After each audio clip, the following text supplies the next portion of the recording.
Hi guys, welcome back to our Vajayjays podcast. I'm Liz. I'm Krista. I'm Tiffany. And I'm Katherine. Sorry, I don't know why I said it like that. Katherine. Today we're going to talk about my chronic pain condition that I never really shared with you guys or any of my friends really, but it's not because I'm ashamed of it. It's just I feel like I need to deal with all my health stuff alone because I feel it's too much to tell people. I feel like a burden, or it's too much to put on someone, even if I'm just venting. That's just my thoughts. But yeah, I said you guys can ask me any questions and we can talk about it in depth for the first time ever. I think that's pretty valid. I think that's totally Katherine, just because she's so don't worry about me, I'm fine. I'm good, I promise you, but I'll love you as much as I can. Even though I'm in pain. That's so Katherine, and that's so you. So I totally get why you're not sharing more as much as we talk, especially now that we do this too. Yeah. What is your chronic pain? What does that mean? Okay, well, actually, maybe I should say all my diagnoses just so it's makes sense to people. So I've had symptoms since I was a kid, but it took 10 years for the doctors to figure out a diagnosis. So I officially have depression, generalized anxiety disorder, panic disorder, and then fibromyalgia. And that's the chronic pain one. But then within all those, I have a bunch of little health problems that develop from it, and it makes it all worse. So acid reflux, gastritis, and agoraphobia, which is the fear of leaving to places that could make me feel trapped or I'm gonna panic or helpless. So sometimes that's why it's hard for me to leave the house. And then I have emetophobia, which you guys know it's I'm the extreme fear of vomiting or getting sick. I have a fear if I go outside and I get sick and I'm not in a safe place. And then I also have hypochondria and chronic costochondritis, which is what remember when you were coughing and you said that pain here? Yeah. That's what happens when you cough a lot, but I have it chronically. So if I sneeze on accident, this is why I hold in my sneezes. You guys, I don't think you know. I hold it in because if I sneeze, it will get inflamed and I'll be in a lot of pain. So that's why I always try to stick my tongue up and stop the sneeze. And then I have 4 tears and 2 discs in my neck. Then I also got TMJ from this and chronic migraine. So all of that triggers each other and makes everything worse. But my main chronic pain is called fibromyalgia. That was wow. a lot. Holy crap, dude. That was a whole rap. Yeah, that's and there's so much more, but I just don't want to list everything because it'll take forever. So let's dive into it. So how did it first happen? So after the anxiety, I got my first panic attack, and then before that for 2 years I was complaining about neck pain, but the doctors just kept saying I was just stressed from school. And then finally I went to a chiropractor instead of a doctor, and I was begging for an MRI, and she was okay, fine, you can have one. And then she called me and was okay, we found 4 tears and 2 discs, which is very unusual for your age. She was that only happens when you're older. So she was shocked. And then I finally went to my doctor and she apologized because she was oh, I kept telling you not to get the MRI. And then now there was this. And she also diagnosed me with fibro when I got the panic disorder because the pain was so bad. So what it is widespread pain from my head to toe. So sometimes showering really hurts because my scalp is also in pain. And if you guys accidentally poke me, it will linger. So I just pretend to laugh if anyone accidentally bumps into me, but it's hurting for a very long time. And that's sporadically, or that's happening all the time? Anytime someone touches me. And when I'm sitting here, I'm in pain and it gives me shortness of breath, but I just hide it well because I've learned to, because it's been 5 years since I've had been diagnosed. Wait, every single time? I'm in pain, baseline pain every day. If you poke me now, it's gonna hurt. You're such a hugger too. You I know. Oh my God. I had a friend that I didn't see for a long time. He visited from New York. He hugged me and it was lasting so long because we miss each other, but I was actually making a face like this. He couldn't see, but it hurts. But don't stop hugging me. I still love hugging. It just really hurts if you squeeze me too hard. Dang. Yeah. What other kind of limitations do you have? Well, now because of my neck, I have to be careful. So when she told me about it, I got really sad for a second just because she was now you're never going to be able to go on a roller coaster again. Can't go horseback riding, zip lining, which I didn't get to do yet. I was really sad because that was something I wanted to do on vacation. I just can't like move my neck a lot, which I don't listen to because I laugh and then I'm like, yeah, I just can't like go on hikes even for long because it'll hurt. And like even hanging out with you guys or any of my friends, I have to ice and stuff, prepare beforehand before leaving the house, and then deal with the pain the next day from like walking just like around for a while. But it's like worth it to me. So that's why like sometimes I have to spread out my hangouts because I need to rest in between. Yeah, I know this is like so shocking to you guys because you can't even tell. And this is so hard for people who like don't know you, because you're the most social person that I know, like the most like outgoing, same. like wanting to meet new people. So like for somebody who's so like, I don't know, energetic and is like out there and friendly, I feel like it kind of affects you more than it would like an average like Person. homebody. Oh yeah, I see. Yeah, like no one, even like my close friends, no one knows really. Because when I say, I don't like to talk about it also because when you tell people, they can't fully understand because they're not going through it. So then they're just like, oh, like sorry. And then it becomes like a mood killer. So I'm like, what's the point? I'll just like keep it to myself. Yeah. But I also feel like it can be something that you can finally like, woo. At least it's like it kind of helps to have someone to talk to you about it. Like I know that we won't fully like be 100% like understanding because we're not in that position, but it like helps to talk about it just to like kind of have it off your shoulders. I know you don't want us to feel like worried about you, and you know, like I know like you now tell me like if you have panic attack, and I don't react to it because you don't want me to. So I'm Oh just yeah, you're good at that. like, are you good? Okay, we're fine. We're gonna act completely cool about it. But that's the thing. It's like I only say something if I'm like feel like I'm actually gonna pass out from my panic attack. Those are the times I actually say something. I remember like we were getting snacks for like Krista's surprise engagement party, and then I was with Tiffany in the car, and like I was like, okay, I'm actually like really panicky. I'm gonna have to hold on to your arm, and like she's so chill about it that I don't feel embarrassed to say it. And so like when we're walking around in the store, if I suddenly feel like I can't see because I'm like freaking out, she just lets me hold her. But like I still don't tell people unless I feel like I seriously need help.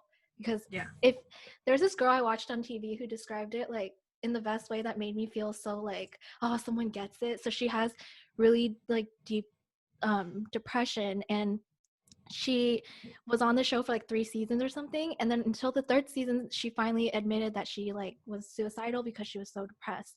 And the producer was like, why don't you talk to your friends about this, because we never heard about it on the show. And she was like, if I actually told my friends exactly all the things I was going through, it would be like all the time, you know? You would always have something to say, and then it would be a mood killer, and nobody wants to be friends with someone who's always complaining. Like, that's how I think of it. Because if you told me to tell you every time I wasn't feeling well, it would be every day. And so I don't want to talk about it all the time because it's like, it's just going to kill your mood. And you guys got your own stuff to deal with. Would you say that because you're so well at like dealing with on your own, do you think that's like a coping mechanism for yourself? What do you mean? Like because you're not constantly talking about it, or because you're not constantly sharing about it, do you feel that it's like also something that like kind of helps you like block it out and not have your whole attention on it? I actually think about it like more than people know. It's probably on my mind like the whole day, because as I'm working, I'm like, ouch, this really hurts. But like, you know, I put everything into my work. No matter what job I have, I'm going to keep working. But then it's like killing me, and then I'll get anxiety from it because it hurts so bad. So like, even though I'm not talking about it, it bothers me all day. And it makes me anxious all day.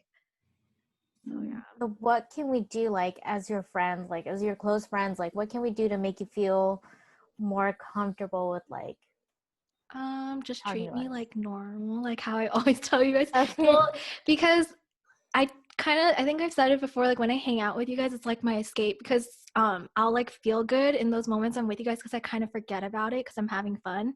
But then I'll have those moments where sometimes you guys are talking, I don't know if you notice, like blank out because I'm like, oh my God, it like really hurts, but I don't want to show it. So then I just kind of like blank out for a second so I can be anxious about it, and then I'll go back to normal.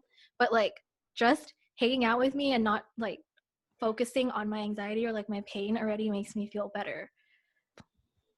Do you have any other like coping mechanisms other than just like bearing through it? Like I know you said you ice and you have to rest. Yeah, it's like not curable. And there's only like a few medicines that work for it, but I don't take any of them because I'm very sensitive to medication. And the first time I tried it, I had really bad vertigo from it, and my heart was racing over 100 all night into the next day. And my doctor had to have me come in as like an emergency to check my heart. And that was enough to scare me. So I was like, I don't want to take this. But yeah, it's like a lot of work. So before COVID, I had to go to physical therapy twice a week, and I would have to ice when I work from home every 2 hours. So it's like you always have to plan your whole life around treatment. And then it's like when you do all of that, your stretches, your icing, your PT, you only feel okay after that. Because if you stop, the pain will just get a lot worse. So it's like, it's not like it feels better. It just puts me at an okay level to function. Yeah. Is there something that like your doctors like really recommended that actually helped you? Because I know you visited like a lot of doctors during this time. Yeah. You can't really do anything except exercise. But the problem is when I exercise, I trigger the inflammation, and then I always have a flare up, and then I can't work out for like 2 weeks. So like I just can't, I don't know. You have to like get over that hurdle, but it takes a really long time. So what kind of like exercises has she like recommended for you to do? I'm not allowed to do anything like with weights. I'm not allowed to do much except yoga and walking. Yeah. I'm not really allowed to do anything. Yoga is so good though. I know. It's so I good love like yoga. for your mind, your body, your spirit. I love it 1,000% too. I used to do it every weekend, but then like I had a flare up from it. And then I tried like 2 months ago, and that's when I had the flare up, and now I'm on like meds again because of it. So yeah, it's not always helpful. But I just don't know when it's gonna decide to just, yeah. Would you be comfortable sharing like what kind of meds you're on? I'm only taking anxiety meds now. I'm like trying it for like the 6th time because it's really hard to get on them. It like makes you so anxious, especially because I've had bad reactions to medication. Like I've had an allergic reaction to medication, and then like that heart thing, and it's like it just makes me so nervous. But that's all I'm on because I refuse to go on fibro medication. So yeah. Can What you would be the explain a little bit? difference? Oh, okay, go ahead. Wait, what, Tiff? Can you, basically what Alyssa said, like, can you kind of like elaborate, like what the difference between taking the anxiety pills and then your Fibromyalgia. Yeah. The anxiety one's for your anxiety. And then the fibromyalgia one is supposed to help your pain. It doesn't take it away, it just takes it down. But to me, I'm like, it's not worth all the side effects. So I just stick to the icing, the heating, the stretching. Yeah, it's like I'm gonna have this for the rest of my life, so I'm kind of like used to it. But just because I say I'm used to it doesn't mean it doesn't hurt. Right. I'm just used to always having a pain in my back or like in my neck. Yeah.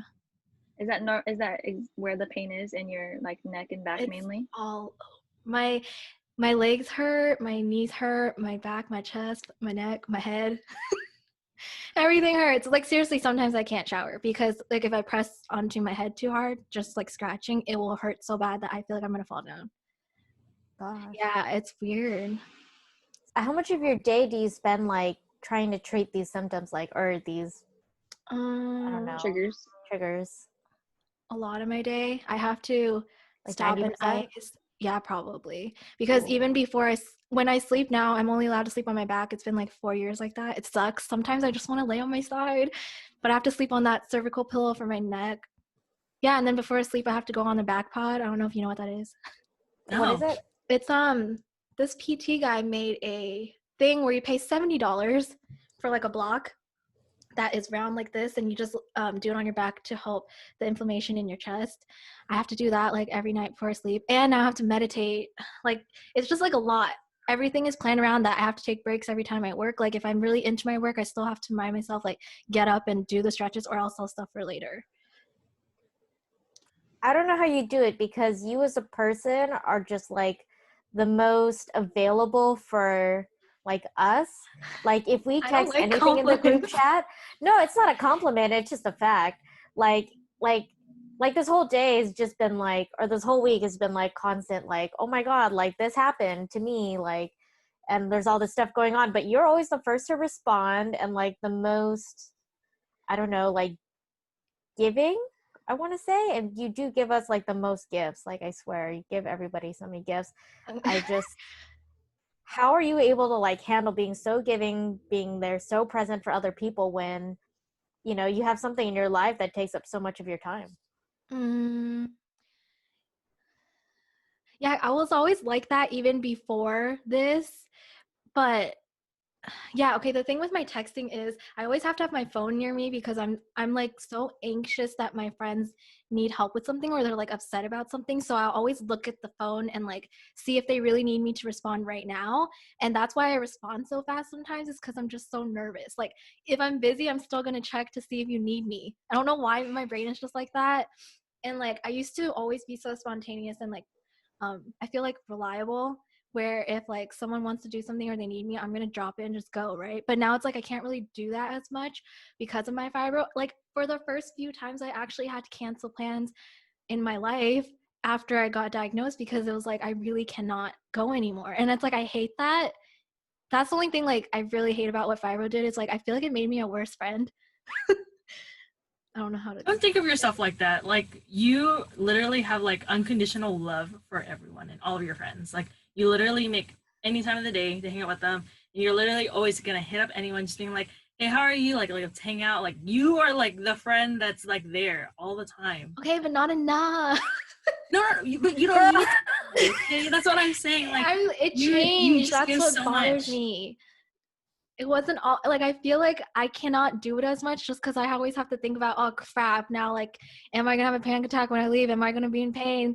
And then like am I just gonna make it worse because I'm not present? Oh my god. Yeah. Oh, it's not gonna change because you don't need to physically be there. Like, if you're like mentally there, like when a friend needs help, like that's what matters. And it's the thought that counts too. Like if I'm like in like trouble or something, or I just want to talk about something, like you don't have to respond immediately. It's just us wanting to talk to someone. I know, but I'm still gonna respond No, immediately. I know, but you don't need to make it like super duper first priority for us, you know. I know, but I just can't change that part of me, so too bad. I'm gonna reply you guys right away. Sorry. That's just Catherine.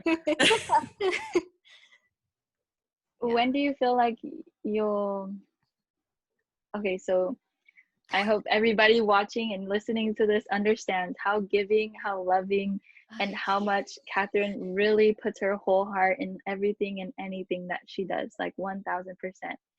So I guess our question is, like, when will you get to a point where you will let somebody be there as much as you are for other people? Are you talking about friends or a relationship? Anything. Both. People. Anything. I do Because let you even guys with be us- there. I do let you be there. I do text you. I'm like, sometimes I just need to escape. No? True. What do you mean? Like, you guys want to take care of me?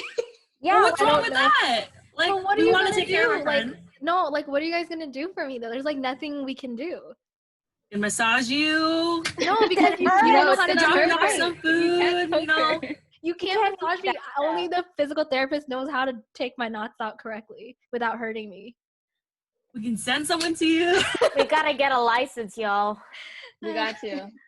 Yeah, like the reason why I also don't tell people, because I don't know how you're supposed to help me. Like there's nothing you can do except just like make me laugh. I just want to have fun. Anything I you don't talk want to. Then I would be sad because I'm getting fat. I We're getting fat together. don't not want begging to. I can't together. exercise. Okay, what about the other end? Like, what about like a Dating. relationship? Yeah. Okay, wait. So like friends, every time so many people ask me this because it's been a long time, right? But like what they don't understand, there's so much to it because I am so afraid of being a burden, and I was called that in like my last one. So then like it hurts. And then I got over it, but like friends don't understand when I say they always say, oh, if you find the right guy, they won't feel you're a burden, and like they're gonna support you and they're gonna want to help take care of you. But it's like I don't want someone to be my caretaker. Like, why is that what they should be doing in a relationship? It's like I don't know how to explain it. But okay, so I was on Reddit. That's where I'm gonna talk a lot. I was looking for like people who can relate because I love reading people's stories. Like it makes me feel like, okay, someone gets it. And so there was even a question from like people with dating, somebody was like, oh, I'm like with this girl I really like. We just started. She met my parents. I'm so happy with her. And she was really honest that she had fibromyalgia since the beginning. And by no means is that like all she is. She's amazing. And like, he's like, oh, I love how she handles it. It's so cool to see. But then he goes, I want to know the challenges of it long term, being with someone with a chronic illness. And then like people in the comments were kind of saying that he shouldn't do it because it's like they were saying that work should be home should be your escape from work, but when you're with someone with a chronic illness, you come home and then you feel like it's like work. And yeah, I know, but it's so honest, it's true. Like it's like tiring. And then somebody actually asked, like another person was like, should I marry someone who I love and been with for so long, but she has fibro, because 15 years down the line, what if it gets worse? And he was like, she has difficulty breathing. She's in constant pain. I'm an adventurer. I want to go out, and I don't want to be with someone with a long-term chronic illness if it's going to affect our future. Like, can she be a mother? And then someone was like, well, if you're asking all these questions and you're complaining about all this, then maybe you already know your answer, like you don't want to marry her. So it's like these are actually questions people are asking because it's that big of a deal. Like it could be a deal breaker. Yeah. That's like why I'm so afraid. It's because at what point are you supposed to tell someone, like your third date and then like what, they're done with you? Like, yeah, it's hard.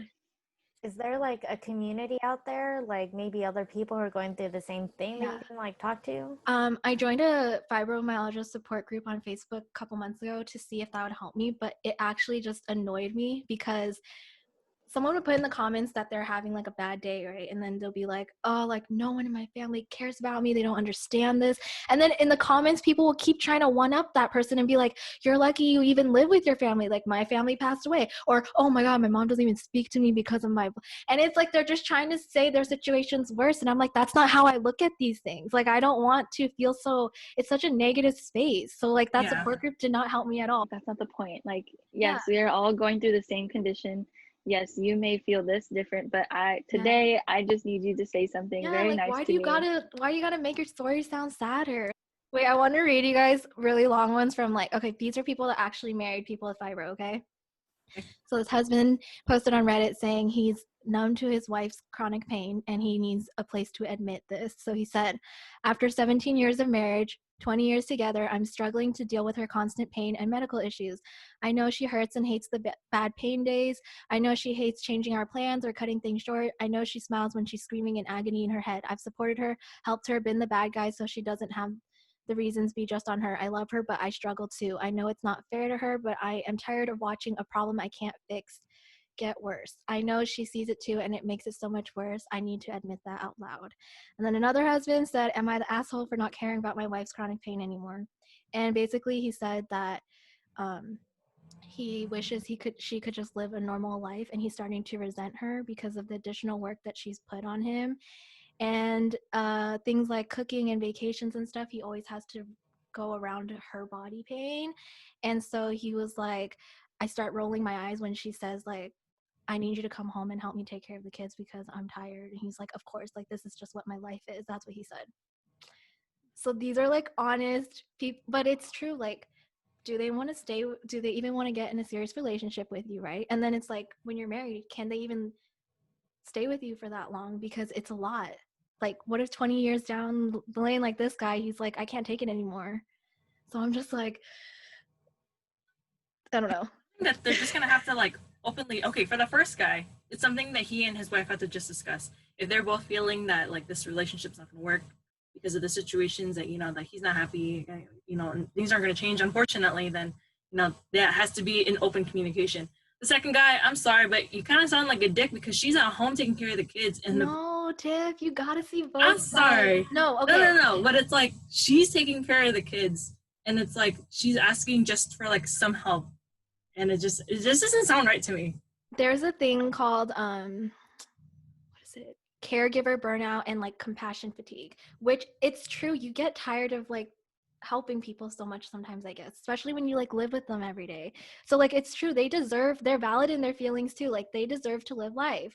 And that's why I'm like, why do I want to put someone through that? Because they can go be with someone who's not going to have these problems.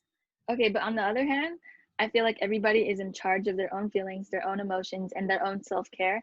And if a husband of someone who is going through chronic pain is dealing with these types of things, then they need to step back and say, hey, can somebody else come to take care of you while I go refresh, recharge, and come back ready for you? You know, That's and good. that's in any relationship. That's in any you know, husband and wife situation, any mom or dad who's going through things, because you always want to be your 100%. And if you're not your 100%, you as a person have to admit that and have to say, I need to step back. I love you unconditionally. There's no doubt in that. But right now, I'm a little bit tired in my feelings because of everything that we're doing.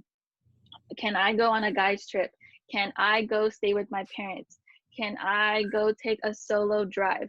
Whatever that looks like, right? Because he cannot profess, or whoever that is cannot profess their feelings on somebody else because they're making them feel that way. If that's the case, those are your feelings, sure, okay, but step back and realize I need to recharge, I need to refocus and do what I got to do to be better. Yeah, that's good. That's good. Part of me, when I read these, I'm just like, it sounds like they're immobile almost when people talk about it in the story. And it's like, I hope I don't get to like that point where I'm like that, but I feel like I push through a lot. And I would never have someone just come home to take care of me, or like, I don't need someone to help me. I can literally ice myself. I can heat myself. I can stretch myself. Like, I hope I don't ever get to that point. So like, I guess everyone's really different. But yeah, that's just, it's sad. I don't know. It makes me sad reading those because I'm like, I see both sides. Like I see like the wife is in pain, but then I see that the guy is tired. Like he just wants to go on, I totally agree. Yeah.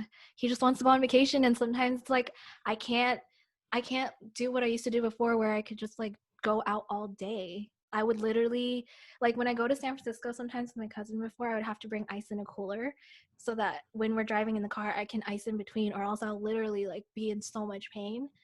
And I'm like, dude, I was laughing at myself one time because I put all this ice on like under my belt, and like there's ice all over here, and I looked at myself and I'm like, I look like a 50-year-old, 60-year-old woman. But like that's all the things I have to think of when I like go places. Does reading those stories kind of like discourage you from dating then? Yeah, because okay, like thoughts about it. So someone actually said like, how would you feel about dating with a woman with a chronic pain type disease, because this girl has it and she says like she feels like her boyfriend's gonna leave her. And then okay, someone said 99% sure I would not go for it. Chronic pain diseases are a big commitment to something that would hold me back. Sorry and best of luck dealing with your illness. I don't know why I laugh. Okay. And then at least they're honest. I don't date women with chronic health problems anymore. I've dated two, and it was too difficult for me to deal with. It's selfish and even mean, perhaps, but there are too many other healthy girls out there for me to pick from. Please don't take that personally. I'm just being honest. And then someone said, personally, no, because I like to go outside and do things as much as I can. Spending days at home would drive me insane. And then there's nice people who are like, I wouldn't have a problem with it. What would bother me is if you're not trying to do what you can to manage it. My ex had chronic problems, and although there was stuff she could do to fix it, she just whined and cried when it was time to do it. And I eventually gave up on trying. See, there are nice guys out there. That was like one in like the, yeah, but I know, but it's still do you see what I mean? It's just scary. Like, let's just say I did, right? And then it's like, at what point are you supposed to tell them? Because you can't hide this for long. Like, this is a big part of my life. I can't go on a hike for long. Like, if you ask me, I would have to make up an excuse. Like, yeah. But would you be willing, like I had mentioned, like say, you know, your boyfriend, significant other, whoever, whatever the case may be, says, hey, like I'm trying to go on vacation, I want to go these days, can we go? And you say, I'm not feeling well. Would you be willing to let them go on their own? Would you get FOMO? Like, how would that make you feel? No, they can go on their own. I'm totally independent of myself. Whenever I date someone, I would want them to have their own life. But like, the problem is if he asked me like to go, I would just push through. That's the problem with me, is when I hang out with my friends, it's really hard for me to say no because I don't want them to think that I just don't want to go, or like I'm always canceling. So like a lot of the time I'm out and I'm like really struggling, but I'm like, whatever, right? So I think the problem is I don't think I could ever get into the point where I can be in a relationship yet because I'm just afraid of the dating part. I don't know how to handle it. Like, how would you guys tell someone? Or like, would you guys even date someone with a chronic illness? Just be honest, because I it's okay if you say no. I feel like I would be okay with it. Like, I don't kind of like to help people. I think it just also depends, like how Melissa said, like you just get burnt out. So it's just like if they're understanding that sometimes I kind of just need the break to kind of recharge to help them later, I would be definitely okay with it. It's And not just taking care though. You have to think about when you guys have plans. If you're like an adventure person, she cannot always go, or he cannot always I'm very chill. I think I would be okay. go. True, you don't like to Feel like we can stay at home, we can play video games, let's watch anime. I'm down. And I think that's where we went back to how much this is a struggle for you because of how social you are compared to all three of us who are like, yes. Yeah, let's chill on the couch. I know, it's movie. so hard. Yep. Yeah.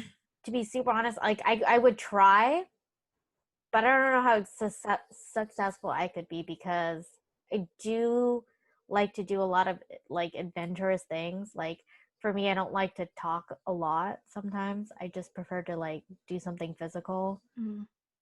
And like that's where I feel like it would be hard for me and my personality because I'm like so like let's just do something and I don't want to talk. You know? Yeah.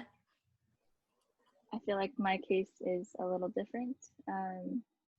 I feel like I could do it. I'm very good at reminding people to do things, and I'm super helpful.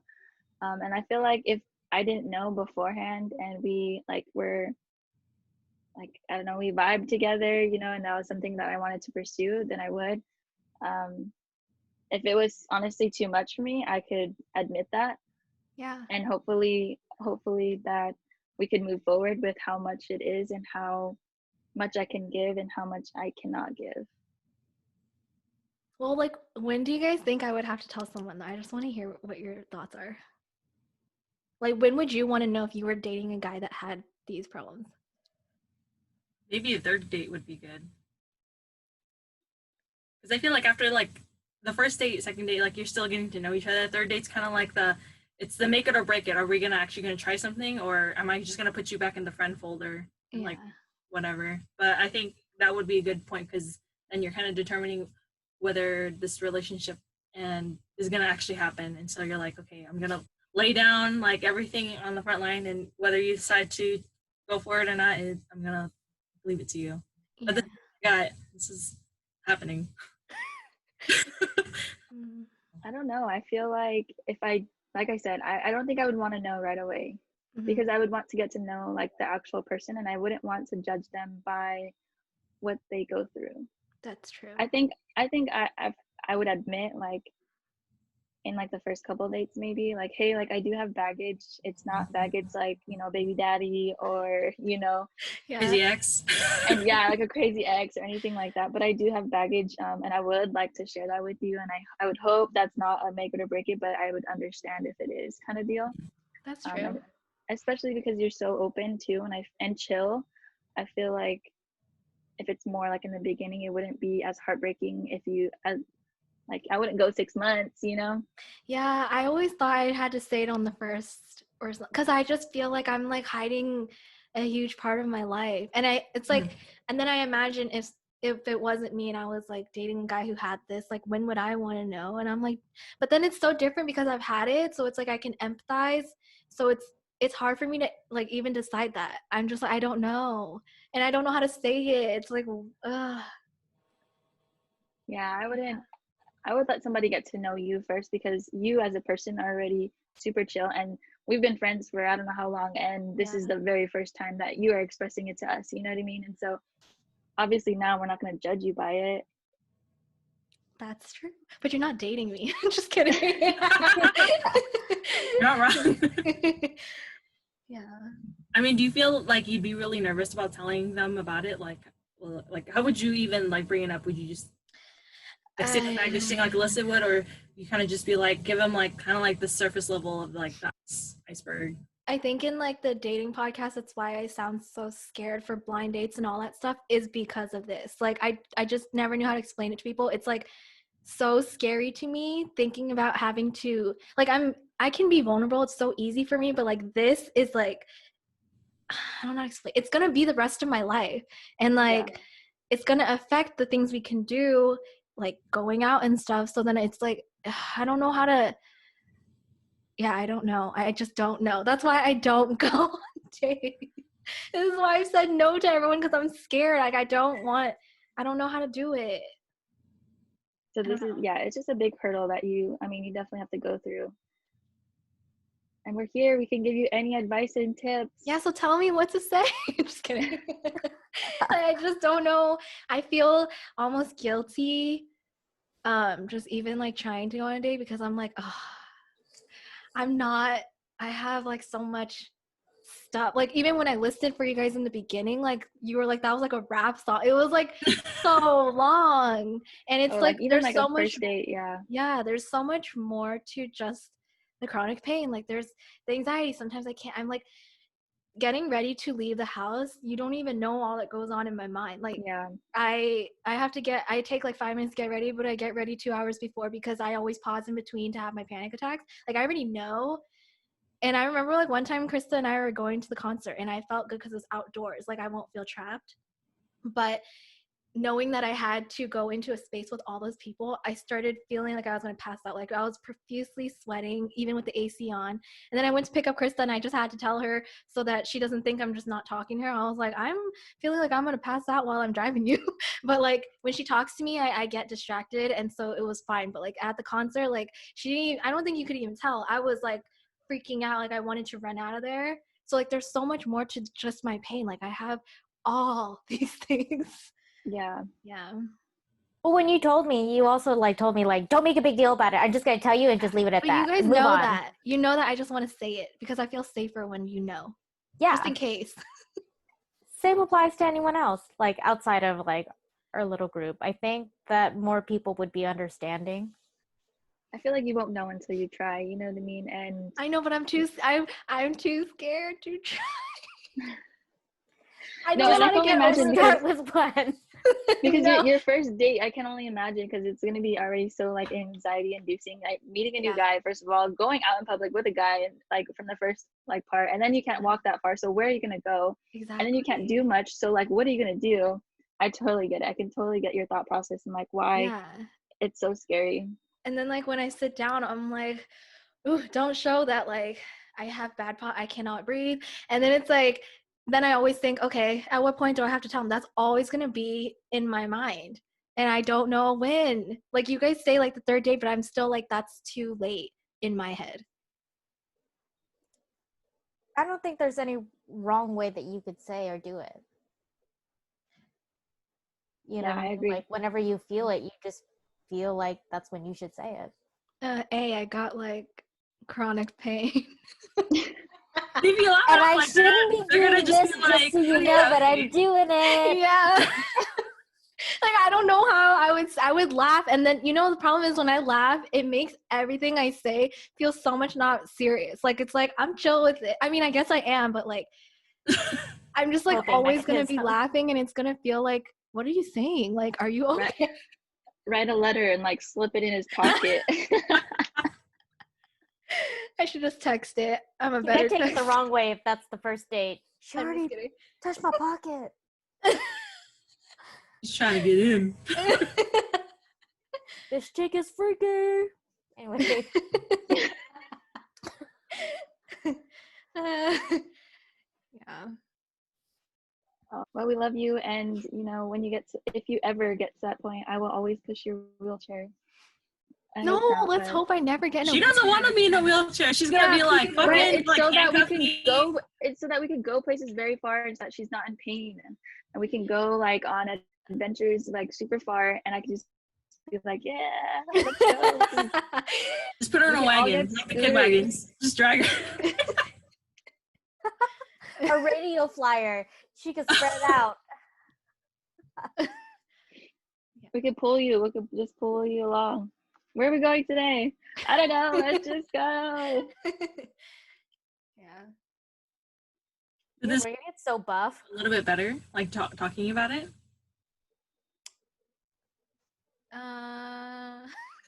Like, does it ever feel easier for you when you have to like discuss like your chronic pain and like your, you know?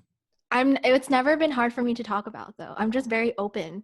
And like I think when I had my blog, I'm such a I want people to not feel alone, so I'm always sharing. That's where I shared all my stories, and then all the comments of people are like, oh my god, like I know someone who has this, like, and then they would ask me like, how can I help them, or like, thanks for sharing this because now I know how to be there for them. And it's like, I was never afraid to share it. I just don't want people to feel so alone. So that's why I'm like, because I know when I read people's stories, it makes me feel better, because like, if my friends can't understand, at least someone else can. Like, it's not in a mean way. It's just like, wow, Yeah. someone really knows how I feel, and then I feel better. So I wanted to do that for people. So like, I don't need to talk about it because it's easy for me to talk about.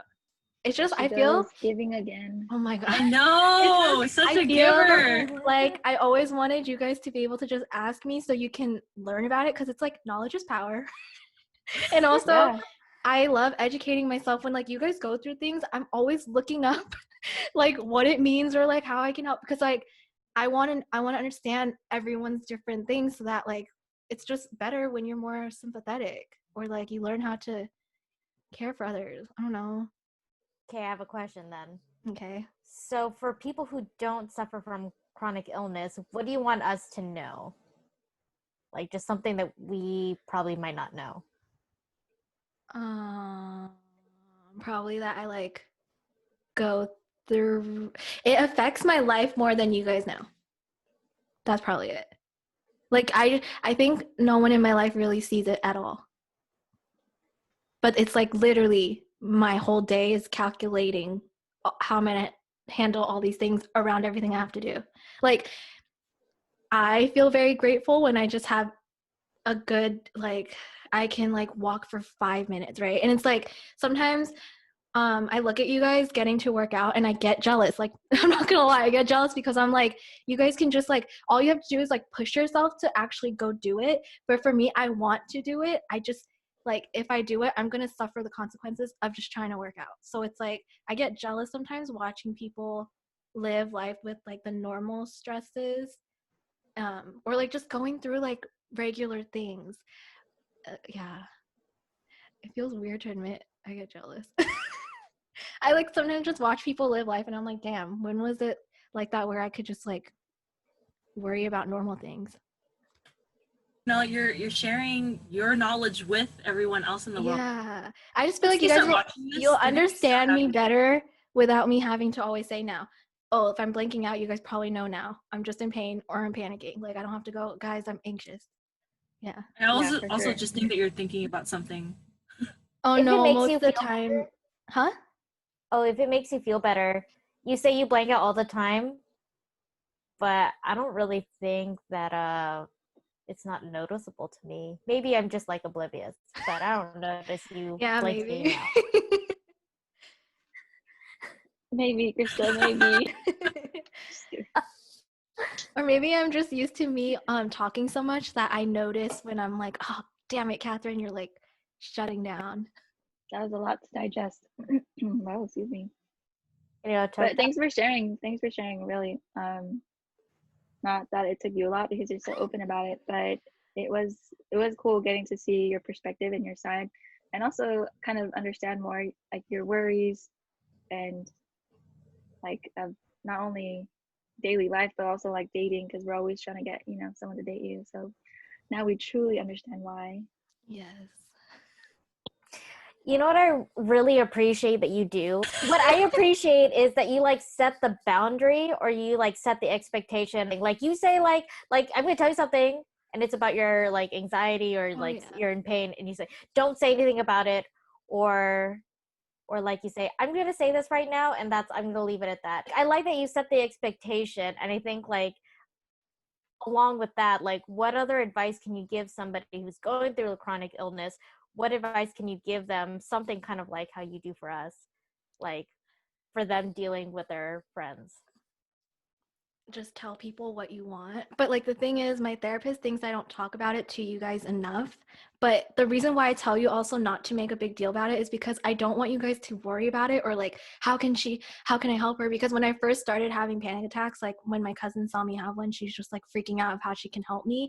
But I'm like, I don't want to see someone else worry about me, so then I can just handle it. Like, just, I just need you to know so you're not like, oh my God, what is she doing? So, like, just tell people what you want. But for me, my therapist feels like she wants me to tell people more so that she thinks it helped me. But for me, I'm just like, I don't want my friends to worry or take care of me, so I can't. And So we're only doing what you do for us. So Yes. Oh my. Accept it. you literally said, I look at my phone to make sure I have to help you. I literally research what you guys are going through so I can help you. So how can you be mad when we're doing literally what you do? I just don't need you to help me. I'm good. We care just as much about you as you care about I us. know, it's just me. I just can't. It's just, Do you think that's a you thing, like a Catherine thing, that you don't want to accept like help or like any sort of attention? Or is it like somebody like with chronic illness just doesn't want that kind of help or from what attention? I've read, people just want to be treated normal. Because I guess, okay, if people make it a bigger deal, then you start to freak out more. That can be something. And then also, I just hate attention. So, like, I don't want it on me. That's also why, like, when I panic in the middle of a mall, I won't run out there, but I will, like, speed walk, and I just won't pay attention anymore because I don't want to have it in the mall because then everyone will be staring at me. So, like, I just hate the attention. But yeah, like, I can't even go to the mall. Even before COVID, like, it's really hard for me to go, especially like when Krista and I shopped. I don't think, yeah, you really don't notice, but like, I would just start sweating and I'm like, like standing in line where I feel trapped because like I have to stay in line. It like freaks me out. Yeah. For all you oblivious people out there. Nothing wrong with that. Take notice. It's good. It's good because you don't freak me out. You know what? I just trust you to tell me when you feel that you need to tell me. Yeah, if I need something, I will say it. Okay. Thank you. Good point, Krista. Good point. Tell me what you want. From The Notebook, where she's like, what do you want? Yeah. Doesn't she say, I don't know? Yes. Yeah. All right, guys, that wraps up this episode of the Vajayjays podcast. Thanks for tuning in, and we hope to see you next time. Stay bitchin'. Ooh, ooh.